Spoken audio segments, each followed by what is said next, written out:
رب اشرح لي صدري ويسر لي أمري واحلل عقدة من لساني يفقهوا قولي الحمد لله والصلاة والسلام على رسول الله وعلى آله وصحبه أجمعين أما بعد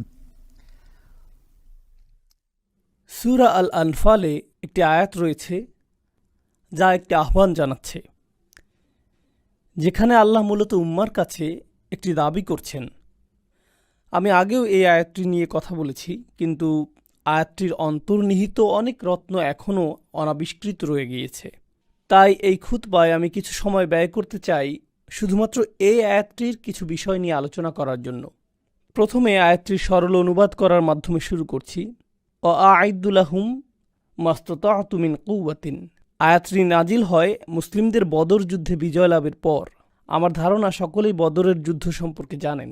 বদর শেষ হয়ে গিয়েছে, মুসলিমরা বিজয়ী হয়েছে আর শত্রুরা পরাজিত হয়েছে, আর আমরা প্রচুর প্রচুর প্রচুর পরিমাণে যুদ্ধলব্ধ সম্পদ সংগ্রহ করেছি। এটা ছিল আনন্দ উদযাপনের একটা উপযুক্ত সময়। দীর্ঘ সময় পর এই প্রথম মুসলিমরা বড় কোনো সুসংবাদ পেলেন। আর এই বিজয়ের ঠিক পরেই আল্লাহ বলছেন, শত্রুদের জন্য আগাম প্রস্তুতি গ্রহণ করো। আ'ইদ্দু লাহুম, তোমরা মাত্র বিজয় লাভ করেছ, আর আল্লাহ বলছেন তাদের উদ্দেশ্যে প্রস্তুত হও। এটা প্রত্যাশিত যে আল্লাহ যুদ্ধের আগে বলবেন তাদের উদ্দেশ্যে প্রস্তুত হও, কিন্তু এখানে আল্লাহ বলছেন তাদের উদ্দেশ্যে প্রস্তুত হও বিজয়ী হওয়ার পরে। আল্লাহ আপনাকে জানিয়ে দিচ্ছেন যে তারা ফিরে আসবে। তিনি জানিয়ে দিচ্ছেন তারা নিশ্চিহ্ন হয়ে যায়নি। প্রকৃতপক্ষে তাদের জন্য প্রস্তুত হও বলার মাধ্যমে আল্লাহ এটাও জানিয়ে দিচ্ছেন যে এই বিজয়ের জন্য তোমরা যে প্রস্তুতি নিয়েছ তা পরবর্তী যুদ্ধের জন্য যথেষ্ট নয়। তোমাদের আরও বেশি প্রস্তুতি প্রয়োজন। সেটাই আল্লাহ আমাদের জানিয়ে দিচ্ছেন। প্রতিটা বিজয়ের ক্ষেত্রেই পরবর্তী চ্যালেঞ্জটা আগেরটার চেয়েও বড় হয়ে থাকে। তাই এখনই তোমাদের প্রস্তুতি শুরু করতে হবে। হ্যাঁ, উদযাপন করার মতো কিছুটা সময় তো রয়েছে। এটা ভালো যে আমরা বিজয় লাভ করেছি, কিন্তু এর ঠিক পরেই তোমাদের মনোযোগী হতে হবে, কারণ শত্রু এখনও নির্মূল হয়নি। আ'ইদ্দু লাহুম। এখন কিভাবে আমরা তাদের জন্য প্রস্তুত হব? আল্লাহ আযজা ওয়া জাল্লা বলছেন, মাসতাতা'তুম মিন কুওয়াতিন। যে কোনো ধরনের শক্তি সম্ভব তা অর্জনের জন্য যথাসাধ্য প্রস্তুতি গ্রহণ করো। আ'ইদ্দু লাহুম মাসতাতা'তুম মিন কুওয়াতিন। যে কোনো ধরনের শক্তি সম্ভব তা অর্জনের জন্য যথাসাধ্য প্রস্তুতি গ্রহণ করো। যেই শক্তি সম্ভব তোমরা সংগ্রহ করো। আরবি ভাষার দৃষ্টিকোণ থেকে মিন কুওয়াতিন হল তানাউ, যার অর্থ আল্লাহ এখানে শক্তির সংজ্ঞাকে সীমাবদ্ধ করেননি। আল্লাহ এটাকে একটিমাত্র জিনিসে সীমাবদ্ধ করেননি। আল্লাহ বলতে পারতেন যে আরও বেশি অস্ত্র সংগ্রহ করো অথবা সেনাবাহিনীকে আরও বেশি প্রশিক্ষিত করো। তিনি নির্দিষ্ট করে বলেননি। তিনি বলেছেন সম্ভাব্য সকল ধরনের শক্তি। এখানে প্রথম লক্ষণীয় বিষয় হলো আল্লাহ কখনোই আমাদেরকে প্রস্তুতির গণ্ডির বাইরে রাখছেন না। তোমরা মনে করেছ যে যুদ্ধ সমাপ্ত হবার সাথে সাথে প্রস্তুতি পর্ব শেষ হয়েছে, কিন্তু না। যুদ্ধে বিজয়ী হওয়ার ঠিক পরেই তাৎক্ষণিক পরবর্তী প্রস্তুতি শুরু হয়ে গিয়েছে। এখন দ্বিতীয় যে বিষয়টি আমরা এখানে শিখছি, যার প্রতি আমি আপনাদের মনোযোগ আকর্ষণ করব, তা হলো ক্ষমতা শুধু একক বিষয় নয়। ক্ষমতা বলতে কি বোঝায়, এর সংজ্ঞা সম্পর্কে সরল ধারণা থেকে আমাদেরকে বেরিয়ে আসতে হবে। উদাহরণস্বরূপ, এখনকার সময়ে অনেক মানুষ যারা গভীরভাবে চিন্তা করে না, তারা মনে করে যে যদি নির্বাচন সংঘটিত হয়, সেই নির্বাচনে যেই জয়ী হবে সেই ক্ষমতার অধিকারী, তাই না?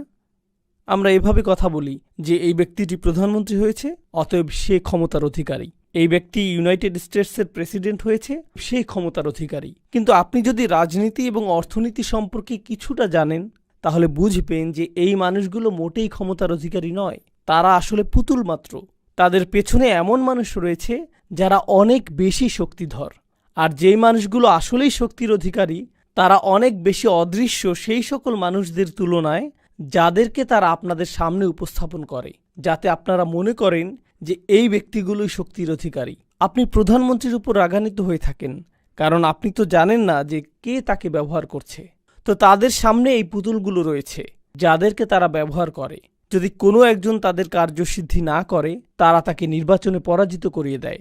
তার স্থানে অন্য কাউকে নিয়ে আসে, আবার অন্য কাউকে, আবার অন্য কাউকে। তারা পরোয়া করে না যে সে কোন দলের নেতা, কারণ ক্ষমতা যেভাবে কাজ করে তা হলো এর নিজস্ব কিছু উদ্দেশ্য রয়েছে। তো একটি বিষয়ে আমি মনোযোগ আকর্ষণ করতে চাই, বিশেষত এই বিষয়টিতে আমি তরুণ মুসলিমদের যে মনোযোগ আকর্ষণ করতে চাই তা হলো ক্ষমতা নিয়ে সরল ধারণা পোষণ না করা।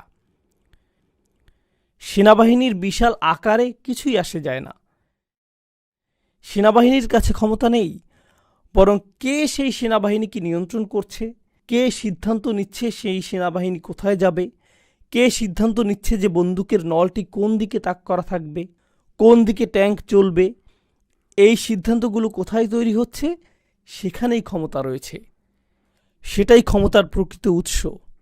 এখন আল্লাহ মুসলিমদের উদ্দেশ্যে বলছেন ক্ষমতা তৈরি করো। তো এখন এটা একটা অনুশাসনে পরিণত হলো। প্রত্যেক মুসলিমের এটা চিন্তা করতে হবে যে আমাদেরকে ক্ষমতা তৈরির কথা ভাবতে হবে। আল্লাহ আমাদেরকে আদেশ করেছেন ক্ষমতা তৈরির জন্য আমাদের সামর্থ্য অনুযায়ী প্রস্তুতি গ্রহণ করার।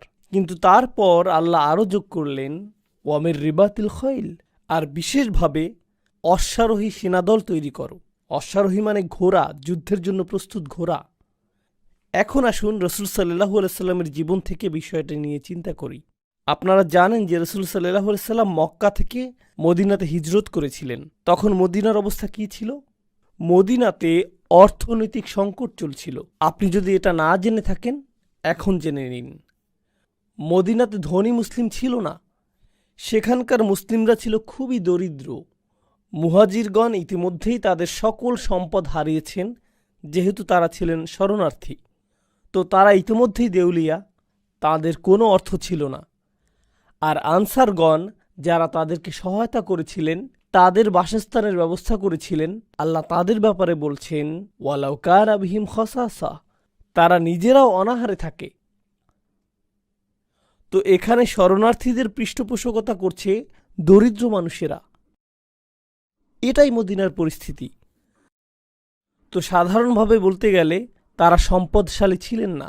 আল্লাহ তাদেরকে বলছেন অশ্বারোহী বাহিনী প্রস্তুত করো। অশ্বারোহী বাহিনী কি? ঘোড়া, তাই না? এখন আরব উপদ্বীপে ঘোড়া কি সস্তা ছিল নাকি ব্যয়বহুল? এটা অত্যন্ত ব্যয়বহুল। এটা অত্যন্ত ব্যয়বহুল। আর আল্লাহ কি একটি অথবা দুইটি ঘোড়ার কথা বলেছেন? আপনি যদি অশ্বারোহী বাহিনী তৈরি করতে চান সেক্ষেত্রে কয়েকশো ঘোড়ার প্রয়োজন হবে। আপনার কমপক্ষে 100 ঘোড়া প্রয়োজন। প্রথমে আসে ঘোড়া ক্রয়ের বিষয়টি।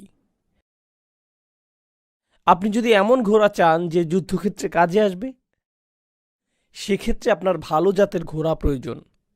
আপনার এমন ঘোড়া প্রয়োজন নেই যে গাধার মতো, বরং আপনার তরতাজা ঘোড়া প্রয়োজন। আপনার BMW ঘোড়া প্রয়োজন।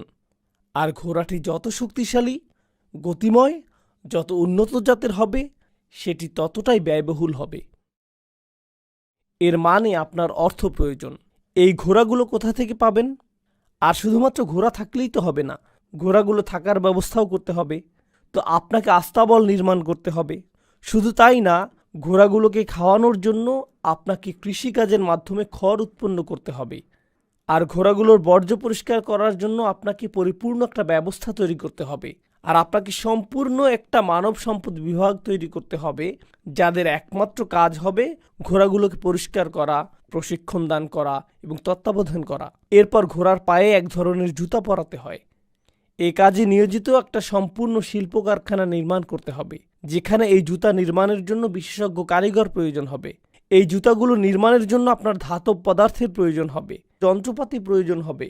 আপনাকে সম্পূর্ণ একটা শিল্প কারখানা সৃষ্টি করতে হবে, যেখানে ঘোড়ার জুতা তৈরি হবে। এটা ছাড়াও ঘোড়ার উপরে বসার জন্য আপনার চামড়ার আসন প্রয়োজন। সেটা কে তৈরি করবে? এর জন্য চামড়া কোথায় পাবেন? গদি কোথায় পাবেন? কোথায় পাবেন আকার নির্ধারণী? আর এই সব কিছু করার পর আপনার এমন মানুষের প্রয়োজন হবে যারা তরুণ যোদ্ধাদের ঘোড়ায় চড়ার প্রশিক্ষণ প্রদান করবে। তো আল্লাহ যখন বলছেন সকল ধরনের শক্তি সঞ্চয় করো, তো আমরা মনে করি হ্যাঁ আমরা এটা করে ফেলবো, আমরা জিহাদ করব। কিছুক্ষণের জন্য একটু থামুন। আল্লাহ বলেছেন ঘোড়া প্রস্তুত করো, আর আমরা মনে করি হ্যাঁ সামান্য ঘোড়াই তো। কিন্তু আল্লাহ যখন ঘোড়ার কথা উল্লেখ করছেন, তিনি মূলত গোটা একটি অর্থনৈতিক ব্যবস্থা তৈরির আহ্বান করেছেন। এটা নির্মাণ করতে হবে। আল্লাহ যে আহ্বান করেছেন তা আপনি করতে পারবেন না যদি বিনিয়োগ সৃষ্টি না করেন। এছাড়া ঘোড়া ক্রয় করার অর্থ আপনি পাবেন না। আর এই কর্মসংস্থানগুলো তৈরির জন্য আপনার কাছে অর্থ থাকবে না। বিনিয়োগ ছাড়া আপনি এটা পারবেন না। এখন আমি কিছু সময়ের জন্য এখানেই থামছি। এই আয়াতটিতে আরও অনেক কিছু বলা হয়েছে, কিন্তু আমি সেই চিন্তা কিছুক্ষণের জন্য থামিয়ে রাখছি। মুসলিমরা একটা সংকটের মধ্যে রয়েছে, আর এই গত 1 বছরে এটা বেশ স্পষ্টভাবেই প্রমাণিত হয়েছে যে যদিও আমাদের সংখ্যা পৃথিবীর মোট জনসংখ্যার 20%-এরও বেশি, গণহত্যা বন্ধের জন্য আমাদের সকলের সম্মিলিত কান্না এবং চিৎকার বাস্তবিক অর্থে কিছুই করেনি। বাস্তবিক অর্থে এটা কিছুই করেনি।